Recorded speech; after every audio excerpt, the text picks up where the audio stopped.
longs.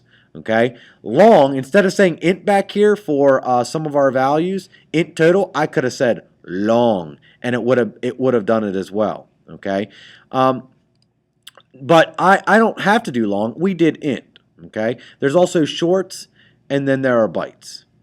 Okay, we'll talk about the differences in sizes in a second. Okay, but basically you can think byte's the smallest value. How many bits are in a byte, I wonder? Anyway, that should give you a value. That's about 16 in a short bits. They're 32 in an int, 64 in a long. Okay, so what that means is you could then do your good old calculation of 2 to the power of number of bits, and that'll tell you the max values you can get in there. The only thing is, remember, we used to say 0 to 255 on an 8-bit. However, remember, Java wants to be able to do negative numbers too, so you'll have to shift that over to encompass your number line over to shift to encompass the fact that you want negatives. Floating points, there's only 2 of those, either float, which is a smaller, double, which is the longer. And then we have a character one, so like characters like A, B, C, D, symbols like percent, minus, all those have different, are just individual characters. And there's actually one for a Boolean, okay? And the Boolean one is true or false, okay? Booleans, like, you hear Boolean, you're like, ooh, that's a cool name. It is a really cool name. I'm not going to lie, it's pretty awesome. Boolean is true or false, 1 or 0. Wonder how many bits are for that. That's right, just 1, because you need 1 bit for a Boolean. So it's the smallest of all your primitive types. All right, these are called primitive because they're simple data. Okay. By the way, this whole thing with stupid AP, the things they say that are AP are crazy. You guys can handle this, okay? But basically, what it is saying is that generally for us, we'll use int, doubles, booleans, and chars. All right. So just different ways to represent the basic primitive types. Generally speaking, we'll use int, double, char, boolean. Make sense? If not, go back and reread this again or come ask me. Okay? So when I talk about the memory it sets aside, here's what I was trying to express to you. An int's a 32-bit value. So if you did 2 to the n, you're going to come up with like 4 billion or something like that. Okay? And so what happens is they set a minimum value of negative 2,147,483,648. The max value is 2,147,483. Sorry, 147,483,647. That one seems to have, the negatives have one more than the positives. It's like why aren't they even? It's like there's one number that's in the middle there. 0! Zero's in the middle. And so they take that off the positive side. So they don't let that get it. That can't get as high because of the 0. Doubles that are 64 bits, that's a lot of data. So with 64 bits, you can do plus or minus 1.7 times 10 to the 308 with 15 sig figs. If you haven't taken physics or chemistry, don't worry too much about it. Just means the max. You can get that high, but the maximum number of places you'll see are 15 digits. Okay? You'll have to use scientific notation after that. So you might say right now, well, what do I care? Why? Why would I care? Well, if you're programming for most normal computers right now, it doesn't really matter. I mean, come on. You assign doubles to everything. Great, sure. You'll fit pretty much any number you probably want to work with in the real world there. But you know what? That's what I call the Microsoft idea. Let's just make memory assignments large because who cares? Computers can handle whatever. Yeah, well, that's why things get slow. Things tend to run up the memory real quick because people don't understand that if you don't need this kind of size, why are you using it? You're just saying that memory can't be used for anything else. If you don't need that size of a memory, cut it down, Jack. You don't need it. Not worth it. Okay? So this is kind of giving you reasoning that if you don't need it, use a smaller size. Okay? So for instance, if you know you're not going to use 2 billion, maybe you want to switch to a short. If you aren't going to use a double, which is 64 bits, why don't you switch down to the 32-bit float? If you're programming for a robot that has actual microprocessors that you need to program that have like only kilobytes of memory storage, not like your computer which has, gigabytes these days of memory storage. You're talking about a factor of 10 to the 6 difference there. You want to think about that. And so that's something that's very interesting. Okay. The Boolean, we talked a little bit about that. It's essentially true or false. Okay, we talked about that. It's either false or true. True and false are reserved words. They represent bit 1 and bit 0. Okay, so if you want to declare something as Boolean right now, not so useful to you. I'm not going to lie. Right now, not so useful. Chapter 3, very useful. Okay, when we start to make decisions on things. Okay, characters in Java, we use this thing called this Unicode character set. Okay, the basic idea here is characters are essentially a lot of things that go from A's to symbols and things like that. Every character in the alphabet needs to be represented by a character plus a whole bunch of symbols. In fact, there was a whole set of these set up called the ASCII character set, a range of 8-bit of characters, essentially 0 to 255, 256 different characters that would do everything from basic commands to the computer, like, hey, I'm about to send you data. Hey, I'm doing a carriage return. Hey, beep. All the way to characters that we use in the English language to characters that are used in science and math. Okay, so those were used. However, since programming has become a very global thing, ASCII became something that was out of date. So we now use the Unicode, which is about 65,000 unique characters. Okay, so it has the foreign letters in there and everything. All right, it's ordered by numbered system. So what's cool is actually every letter you see and every symbol has a number assigned to it, essentially in the background that you don't see.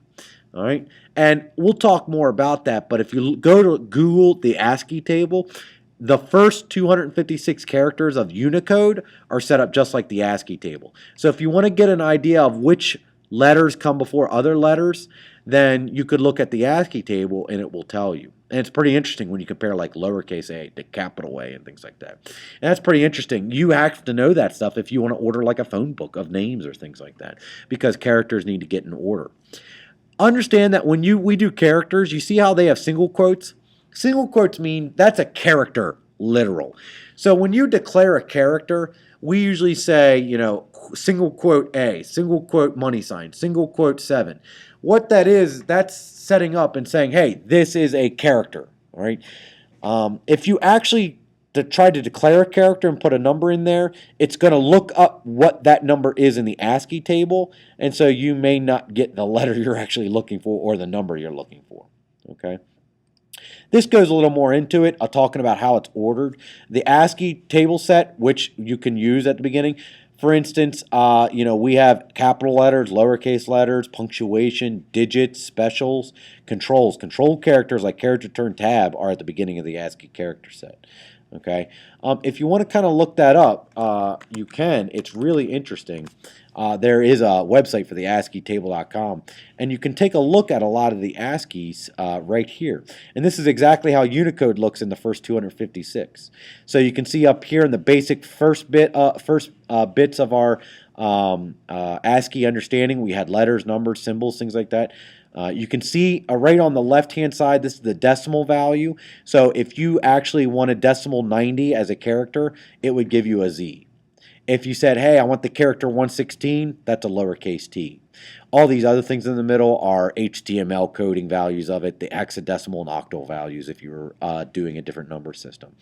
Extended codes are different, like actual some foreign letters, as well as starting to get in scientific and actually ASCII characters that we can actually print out cool little menus. Old school communication, we used to use menus that were made by these cool pipes and things like that. And you can start seeing things like here, like there's the ohm symbol, there's pi. Scientists had their way with things. So we'll get into this later, but if you wanted to order text based on where it appears on the ASCII table, which you can do, it's called lexicographic ordering. We'll get into that more in next chapter. You would use the ASCII table to say, oh, well, P is a lower number than Q because it's number 80 and Q is 81. So obviously P's come before Q's. Kind of interesting, but you don't need to know it right now. All right, let's move on. So let's talk about some arithmetic. All right, let's do some math, because that is kind of important here. We're going to need to do some stuff. So expressions. Expressions are essentially what you're going to be, doing arithmetic with. And arithmetic's like, add, subtract, multiply, divide, remainder. We'll have to play with that one a little bit. That one's a little different. I haven't probably done remainders since 3rd or 4th grade. And we will use remainder because there's a lot of number theory things that work very well with that. So if you want to do any math in Java, here's your things, okay? Let's take a look at some divisions that we're going to do here and some remainders, okay? Right away, let's take a look at this thing right here. And we're looking at numbers that are integers. Okay, you have to, when you do calculations in your head in Java, you also need to think about what kind of value it is. If Java sees the number 1, 4, that's an integer to Java. So it's a whole number. It's always a whole number. It's going to assume it's a whole number and look at it as a whole number. It doesn't assume, there is no decimal place in that number.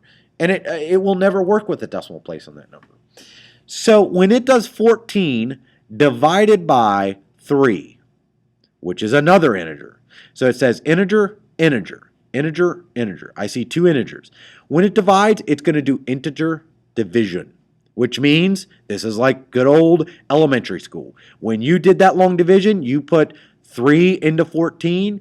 You said 3 into 14. Oh, that went 4 times. That's what's going to give you as an answer.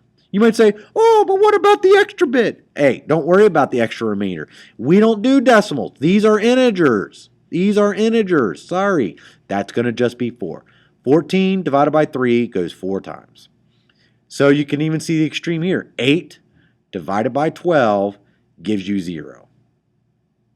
8 divided by 12, 0. Huh. It's because 12 doesn't go into 8 any times. So in elementary school, you would usually on the right there, you put a cute little R for remainder and put a remainder. That's what this operator does. That operator gets you the leftover amount on integers. So when you do integer division, if you want to know what the remainder is, so this is 14 divided by 3. So if you want the remainder of 14 divided by 3, you use the remainder operator. So when you do that, that gives 3 into 14. You can get 12 out of it by doing 4. So that means there's 2 left over, and that's what the remainder 3 gives you. 8 remainder 12. Well, 12 didn't go in any times. That means you have a remainder of 8. All right. We're going to work a lot with that. We'll do some sheets on this, and we'll get used to it. Okay. When you talk about precedent, this is like order of operations. Basically, the idea follows with math. Things follow the order operations of math. All right. Multiplication, division, and remainder are evaluated prior, then addition and subtraction. And of course, assignment occurs last. So that assignment right here is done way at the end. This all gets done first. And what gets done first out of this is count divided by max. This may be something you run into. Think about if you want to calculate an average of test scores. You think in your head, oh, test 1 plus test 2 plus test 3 divided by the number of tests. Well, don't do that, because if you did that, it'll do the division first. Just like here. Right now, this is all great, but you're going to do count divided by max first. If you don't mind that, that's fine, but we're just saying that. If you want to enforce things to occur first, use parentheses. All right, parentheses can be used here just like in math class. All right. If things are the same precedence, same order, then left to right evaluation occurs. So in this case right here, A plus B plus C plus D plus E. They're all the same order of precedence. So it's going to just go left to right. Do this first, add those up. Take that number, add C to that. Take that whole number, add D to that. Take that resulting number, add E to that. Okay. Over here, that happens a little differently, because now we have a times and a divide. So the times and divide have same precedence. So it does them left to right. Does the times first, then it does the divide second. After that, now we have a number here, because essentially B times C gives a number. There is now a number in place of this. D divided by E gives a number. There's a number in place of that. So it's A plus this number minus this number. So now it's just left to right. So it does the addition next, and then the subtraction left to right. Here's an example of where we introduce parentheses. So there's a plus there, but the parentheses are there. You enforce that gets done first. So that gets finished. Then it does the division. Then it does remainder, because division and remainder have the same precedence. Finally, it does the subtraction. And if you want to get real complex, you can see this example here where we've done multiple parentheses where D minus E gets done first. That number, whatever it is, then is added to C, because that's the next one.